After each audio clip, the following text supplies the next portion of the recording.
So, before we start, Craig, Mm-hmm. do you remember how when I wrote Who is Hassan Ahmad and you saw that I had wrote all those verses in there because Hassan's a rapper and you were like, yo, you should do a thing? Facts. Okay, so I did a thing. I think I actually said I'm gonna need to get you in the studio with me someday. Well, this might be the moment. I just had to put that out there. This might be the moment. So I did a thing. You tell me how you feel about it, okay? So, welcome to the show. It's the Context Complex, right? Coming through your airways, content always on flex. You got me, your girl Dawn, the Golden D, always vibing stronger with my boy Tariq Dupri. We got content on content. Our vibe is always strong. Though we gotta watch the time. We always talking mad long. So here we are with no further ado. Tell us how you like us in the comments when we're through. Is that a thing? That's most definitely a thing. I think that's the thing, yo. Y'all drop some fire emojis in the comments when y'all check this out. Facts. Because that was some heat. That was some fuego right there. I was hoping you might like that. I need some more of that in my life. I was hoping you might like that. Okay, let's make that a thing. One day we're going to make the album a thing. I can't wait. Speaking of making an album a thing. So, okay. So we have verses that I wrote inside Who is Hassan Ahmad. But I just finished the book, and this book is really close to my heart. But the thing that's like extra dope about this book is that you can turn to different parts of this particular book and you can listen to exactly what inspired me when I was writing that section. So you can get in that mindset. So this book in particular, nobody knows about this one yet. Yeah, I think you're the only one who knows about this book. This one is called As the Story Goes. And this book, I don't know if y'all can see that cover. Look at that. You see that? It's got to be at least a couple other people. Look at that. It's already a physical manifestation. It's got to be at least a few other people that know about this. Maybe one or two. But this book, Dupri, I'm trying to tell you, this one took me years to write. So I wrote Hassan Ahmad in... They all took years to write. Well, this one took me a summer. Yeah, this but one I wrote. It actually took you your whole life. Yes. You guys knew that was coming. Did they? You didn't know it was coming. I kind of always do know it's coming. I walk into it every time and then I say, here it is. Seriously, though. Seriously. Though you did it in the summer, it took your whole life to be able to do that. True story. You're not even lying. But you're not even lying. It's kind of like they're both correct. What would we say last time that we met? That we said that all of these truths exist. And there's mad truths. Right. So, yeah, this, of course, exactly. Anyway, I ain't gonna cut you off. No, of course not. So, I just wanted to tell the people about what this one's about. So, for this particular book, this one's close to me because I was writing it at a time where I was really trying to understand what it is to forgive a person. And what it is to apologize to a person and what that really means in its essence. So this particular book takes place in Camden, New Jersey, and it follows this 24-year-old kid that came from the foster system, the group home system. So he grew up in the system, and he only had one goal, which is to get his younger sibling out of there and make something of them both. So he manages to make that happen, but right when he makes that happen, somebody close to him shoots him and paralyzes him.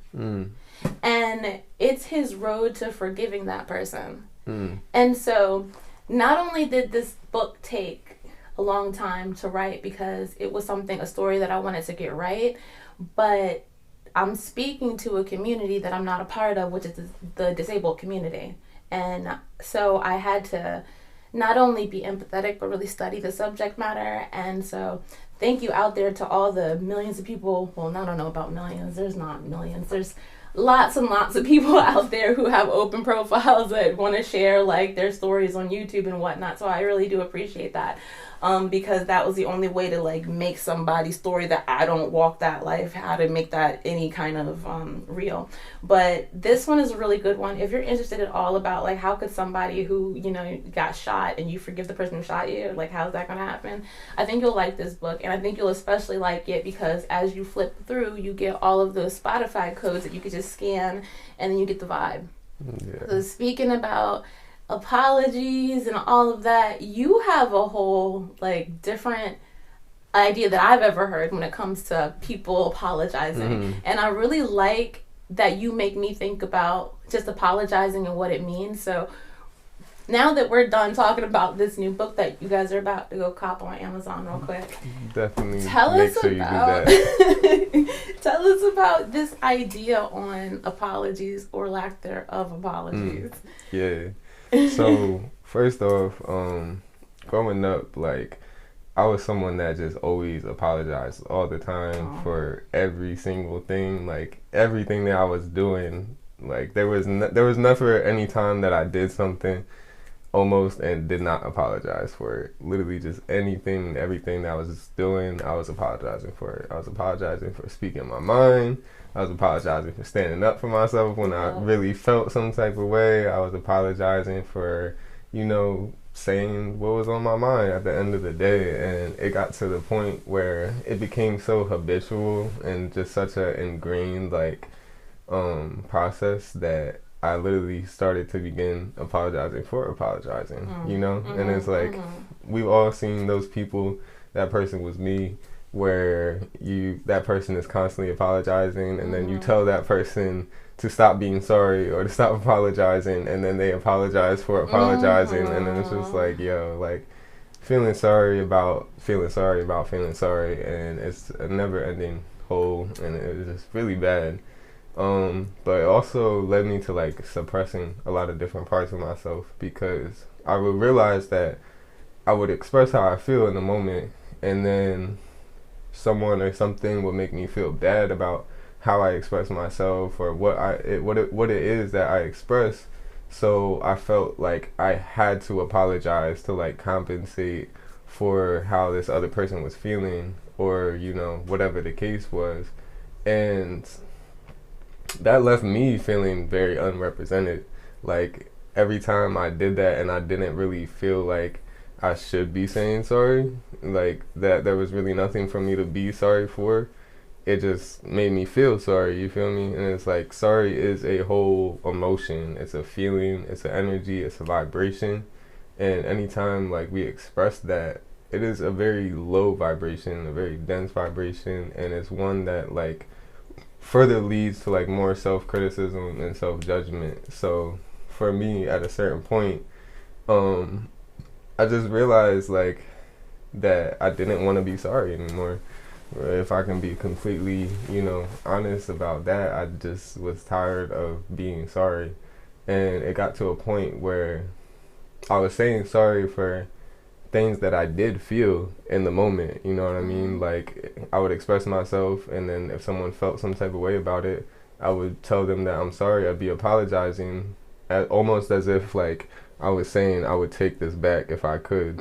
But in reality, that's exactly how I felt in that moment, and I said what I meant, and I meant what I said, and I do my best at every single point to make that a point and to make that a focus, to always mean what I say and to have that intention and purpose behind it. However, after so long of doing that too, I'm like, alright, I don't feel the need to be sorry, even if what I said or did offended you. And that is something that has brushed a lot of people the wrong way. However, for me, it's just the whole concept of staying true to yourself and staying true to your feelings, because when you don't represent your feelings, when you don't speak up for how you truly feel, then you suppress these emotions, which just leads to a bunch of other negative outcomes and mentalities and patterns within oneself. So do you think that sorries and apologies are the same thing? I feel like they could be the same, but they can be different too. I feel like... How would you differentiate the two? Sorry isn't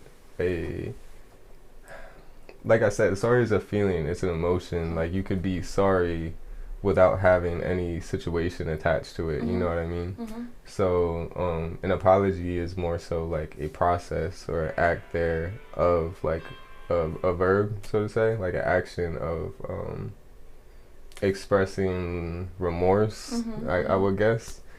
So those are the definitions that come to my mind, like some sort of express of regret or remorse, which is something that I strongly encourage no one to have, because it is like every single moment leading up to this moment that made it possible for us to be here in this moment. So I don't feel like anyone should be feeling sorry or regretful or remorse about any place that they've been in their life, because I feel as if it takes some energy and some gratitude and appreciation out of the now, which is ultimately like all we have. You know, this moment right now is all we have, and if we're feeling sorry or remorseful or regretful, I just feel like we can't even fully allow ourselves to be present and enjoy the moment that is here now. Well, if you don't mind me interjecting. Nah, absolutely. So I'm thinking like, me as a person, I've been married for, I don't know, 12 plus years or something like that. I don't know.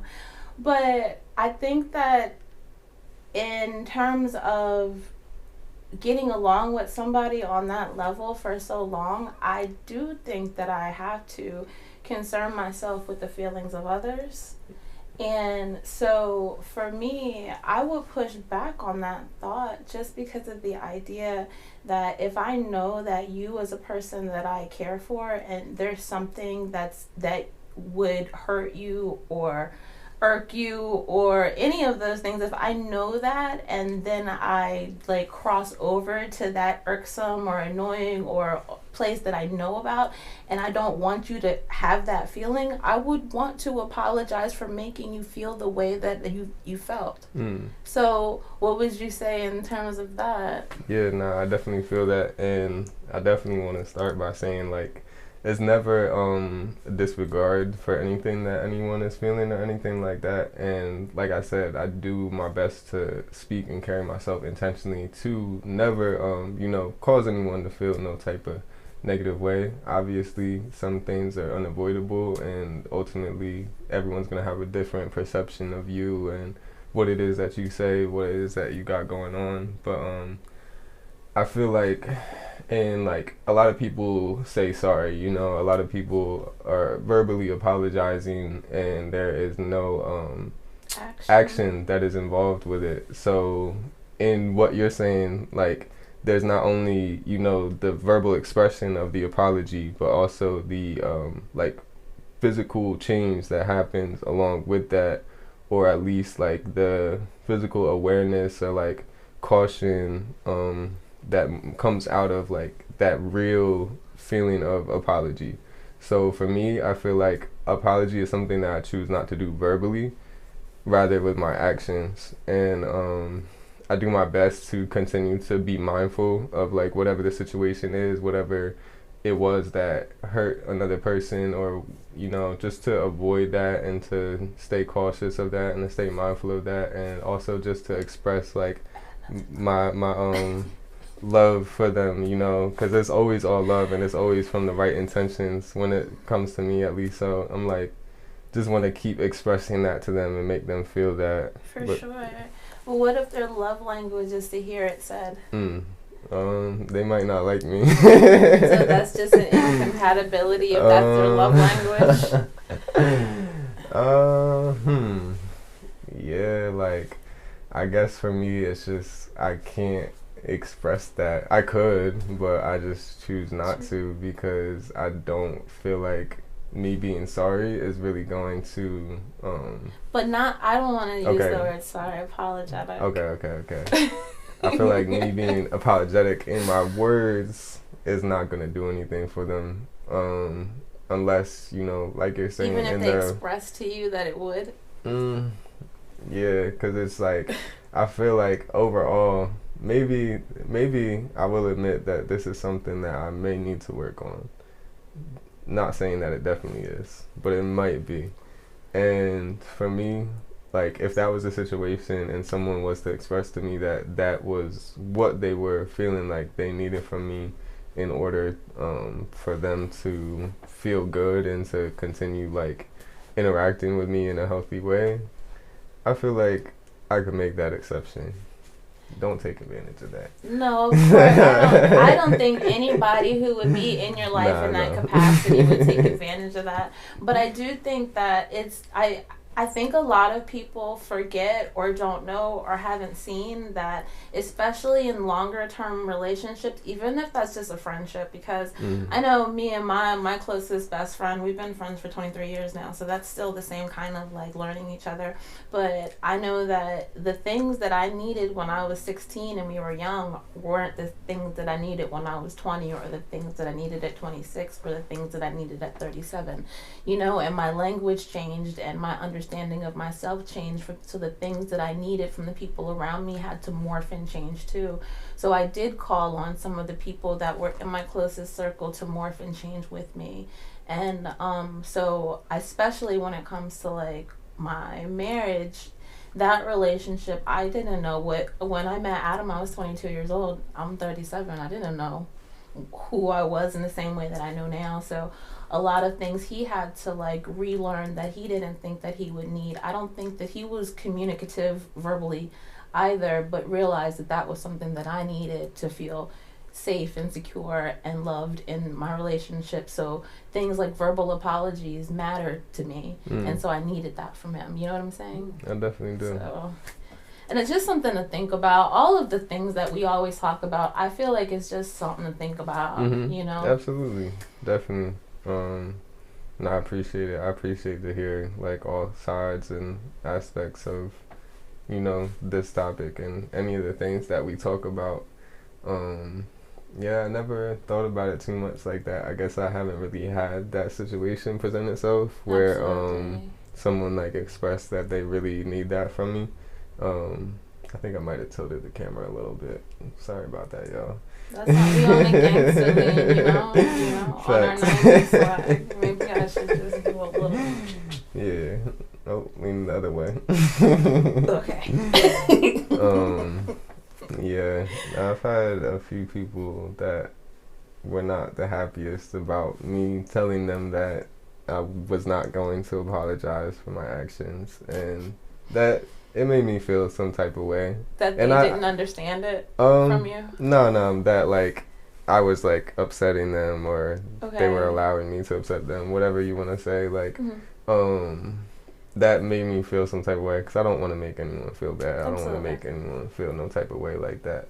So I was just kind of like you're putting me in a hard spot, because for me, I'm doing my best not to apologize, because I apologized so many times to the point that nobody really cared. You feel me? Yes. And not only that, like, I feel as though I've received so many ingenuine apologies verbally that it's like, all right, like, if like there's definitely things that happen that upset me, and definitely rub me the wrong way.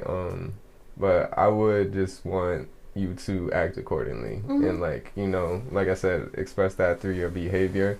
I'm not someone to really hold on to a grudge or hold on to a situation for too long. So it's not like I'm going to be, giving you some type of face or some type of attitude until I see that your behavior is apologizing to me. Like, chances are I'll feel it for a little bit, just kind of let it go. And then it's like, all right, if you continue to keep doing the thing that I told you is, because it's like, apology without change is manipulation. So I'm like, all right, like I told you that this is not okay with me, and you're continuing and consistent to do it to me. Like, if someone else wants you to do that to them and they're cool with it, cool. You feel me? Like, I'm not here to say what's right, what's wrong. It's just, if I express to you that that's not what I want, and you continue to give that to me, like, all right, now I'm gonna keep my distance. I definitely feel that. I know one thing, I've kind of come up with like a hypothesis when it comes to growth, and it's just a hypothesis that I made of myself. But I feel like us humans have several different puberties, and I think that they aren't as like magical as they go on, but they're still there. So, and I honestly think that the age that you are is the last like magical metamorphosis in that way. Yeah. Okay. And so So when you think if about, you're past 22, it's too late for you. I'm sorry. I'm not sorry. No, I don't think they're as life changing as they are at that time. And of course, I've only gotten through, so many or whatever. But so these are the kind of stages that I think, and people only call it the puberty when you're getting to like, sexual age. But like when you go from like a newborn to a toddler, that's a whole different human. Mm-hmm. That wiggly worm of a baby to a walking around, talking, taking food human, those are two different types of things going on right there. And then you have a toddler, and then you got like the preschool age. That is a big jump. That's a person giving you full sentences and telling you about yourself when they were just got 3 words, right? So that's like a big jump. Their bodies look different, their longer limbs and all that stuff. Then you go through, of course, the standard puberty that everybody talks about, where you move into childhood into that adult body. But you're still growing when you're 21, 22, 23, 24 years old. Maybe not so much females physically, but mentally, your mind is still growing. You're still forming. Those are still formative years. When you're 37, my mind is deteriorating, not forming right now. So when you're I don't know if I believe that. Well, we won't get into any of the theories that I have why that would be a thing. But anyway, I feel like that in that early 20s age, when you're really now you're moving into your adult stage of body and mind, I think that's where we go through the most shedding of all of the things that we were vehemently I didn't like that as a child and I don't want that as an adult. And I think that a lot of times this is the time period where you buckle down the hardest on this is what I think, this is what I believe, this is what it is. And I think that's just across the board. I really do think that's a natural stage of development where in your early 20s you were buckled down and you were this is who I am as a human. And then you start to, as you get closer to 30s, those things kind of meld and you meet more people and you talk to more people. But when saying that, I just do think that it is definitely a developmentally a part of going to be a human where you're finding yourself at this age. And this is the age where you're just I'm not sure 100% if this is how I would die on this sword, but I feel pretty strongly about it, so I'm going to buckle down on it. Do you know, am I making sense there? Yeah. What's the word? Yeah. Singing my life with your words right now. So I definitely think that that's exactly the point that I'm at right now. And it's definitely a transitional phase. And I especially felt what you were saying with being very certain about certain things.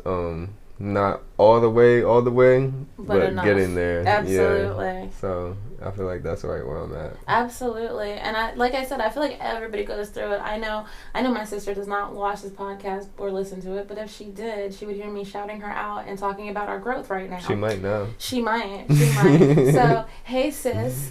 But my sister is younger, 10 years younger than me, so she's in her getting to the later ages of her 20s.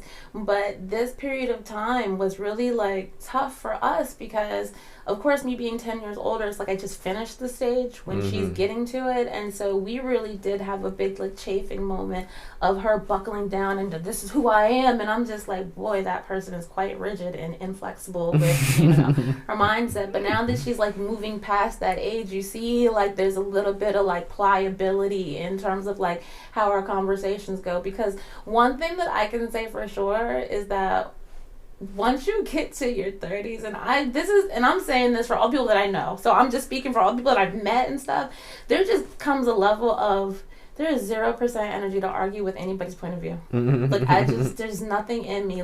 If you want to tell me that you believe that, I don't know what you believe, but if you whatever, I'm just oh, cool story. That's a cool thing that you believe. And I'm just going to keep it moving because I have 0% energy. I know what I believe. So I don't really care what anybody else believes. I have 0% time to argue it. I just, cool story. And I think that when you get there, there's a level of so much peace because you're just I am not letting that get to me at all. Like, and obviously, like, I'm not bulletproof because there's some subject matters that I'm just like, what did you say? But in general, no, you're not gonna get me. And I think it helps I'm a middle school teacher because 14-year-olds say the wildest things. They just have theories about life, and you're just like, how did you come up with that? But you're just like, cool, go with that, flow with that, think about that. Yeah, I'm with you. Yeah. Just flow. It's really, it's limitless possibilities, but I feel like I might be reaching that point a little early in my life, cause that's a good thing. Get there. Yeah, Get there. Like 99% of the time, I find myself like someone is expressing whatever they're expressing, something that completely doesn't agree and align with what I am thinking, what I'm perceiving, and I'm just like, yeah, they're very bent on that. They're very emotional about that. There's a lot of passion that's firing up there. I'm not gonna throw myself into the fire on that. Basically, and it's just like chances are they're just not gonna want to hear anything that you're having to say anyway if they're already shouting what they got going on. That goes to exactly what I always say, and I don't even know how this sounds to everybody's ears, but I say it all the time, which is that it doesn't matter who you are on this earth. People don't want your opinions unless they ask you for them. It's just true. Like, think about all the scenarios. Any scenario where somebody just walked up to you and said, you know what I think you should do? You're just like, who, what? Like, who asked you? Yeah. It doesn't matter what it is. It doesn't matter who it is. If somebody just walks up to you and just like, you need to fix that thing. You're just like, who are you?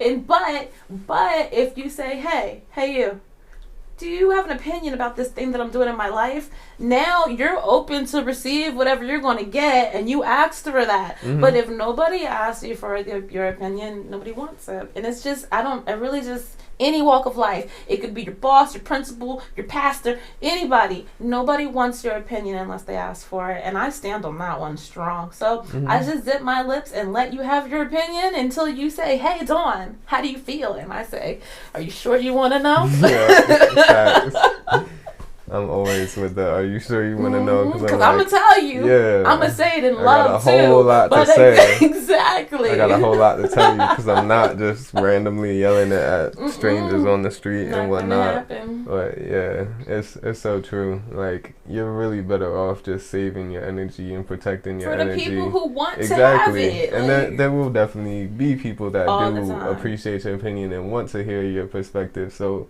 save your energy and save your sanity for those people, because I can promise you and assure you that literally, like, through me trying or attempting, I should say, to convince other people of my perception or whatever the case was and what I was doing, just really projecting, and it's just like I noticed I would be so drained, and I was constantly telling the people that I knew didn't like align with what I was thinking, because I'm like, okay, like, y'all should get hip to this, like, this is really impacting my life a lot, like, y'all should check this out.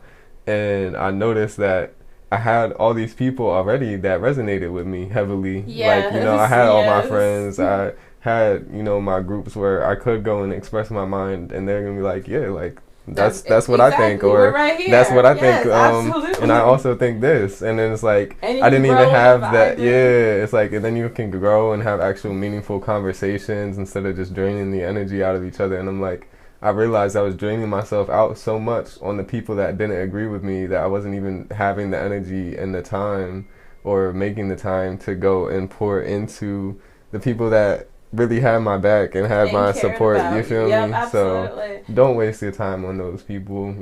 Go where your energy is invited and welcomed and accepted and embraced. I just had this from memory from back in the day. So there was like this year I used to go to church with my friend just because I wanted to see what's going on over there. So people used to always walk up to me and be like, Spirit told me to tell you. And I used to be thinking like, no, because the Spirit told you to tell me, then I'd want to hear what you have to say. So for all you people out there, and you're out there who go, it's just on my heart to tell you right now, That's on your ego, boo. That's not your heart. That's on your ego. You want to hear yourself speak because you think you sound really smart. And that's cool because sometimes it lands well. But this is just a public service announcement that the Spirit didn't tell you to go up to somebody and tell them randomly about themselves. That didn't happen. That's your ego. And if Spirit wants you, they will make the person go to you and say, hey, give me some advice. So this is from me to you. You're welcome. You're welcome. I hope y'all was taking notes on that. I really hope so. So on that note. Wait, on that note, we didn't thank you for coming to that guided meditation that we had during the full moon. We appreciate it. So when you're watching this now, it's already been a week and a day. So I know that you felt, I know I felt when that was a very powerful. That was the most powerful. Absolutely. So we appreciate the fact that you came and joined us and that you keep coming back here. So I don't know whether you're on YouTube or on Spotify or on iTunes, but wherever you are, we thank you for subscribing. So, and if you're not a subscriber, press the button. It's not that serious. Press the button. And then you'll have us. All the time. Tariq with a notification. When Golden Dawn. Lighten up your life every other week. That way you can never miss it. So never. Turn on them notifications. Go on Instagram. Make sure you follow us. Drop a comment. Yeah. Show some love. Drop some hearts. Share it to your friends. Whatever. Turn on our notifications on there. You never miss a beat. We're going to have more meditations every full moon. Yes, let's get Every full moon. We're going to have a meditation every 2 weeks. You already know. We got the podcast coming at you.